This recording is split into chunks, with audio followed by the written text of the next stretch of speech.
Hi, my name is Ryan, and my two words are performing and rescued. I grew up in church my whole life, but early on my reasons for going were to appease my parents and put on the facade of being a good person. It didn't have any bearing on my life. In my town, the profile of a good person was one who helped and cared for others, went to church on Sunday, and didn't get drunk or do drugs. A list of do's and don'ts. If I checked off all of these in my mind, I was a good person. I did this to impress and gain acceptance from my family and friends. So with this in mind, fast forward to freshman year of college, I found a new group of friends, but they did not share or adhere to my code of conduct. They valued partying, drinking, and drugs. However, their acceptance and friendship were more valuable to me, so I abandoned my code of conduct.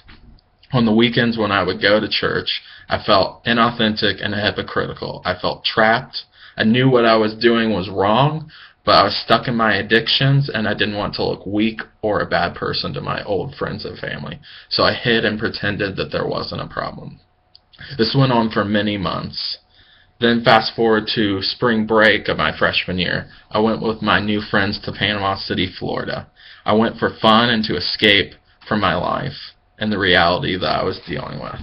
I left with something so much more. I was approached by a girl named Sarah who wanted to go through a spiritual questionnaire. After asking me serious questions about my life, she shared something with me I had never heard before.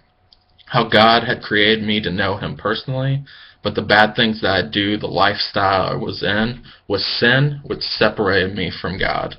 There was not enough good things I could do in my life to rebuild that relationship. God, in His loving character, though, sent His Son, Jesus, to live a perfect life and die on the cross for me. And if I accepted Him as my personal Savior, that He would forgive my sin and I could have a relationship with Him. This totally rocked my world. As someone who had prided himself on being a good person, Sarah said that that wasn't enough. In the next week, after having conversations with other Christians I knew, I saw such joy in the way Sarah and these other Christians talked about their relationship with Jesus Christ. In my heart, I knew that Jesus Christ would be the only way that I could escape what my life had become, because I could not do it on my own. I placed my faith in Jesus Christ and began a relationship with Him. I stopped going to parties. I began exploring more about Christianity and who Jesus Christ really is. It is my firm belief that He rescued me from my sin, a potential physical death brought on by my addiction, and a definite spiritual death brought on by my sinfulness. He gave me a new life. Now I have fulfillment and purpose. My name is Ryan. Before I was performing, now I'm rescued.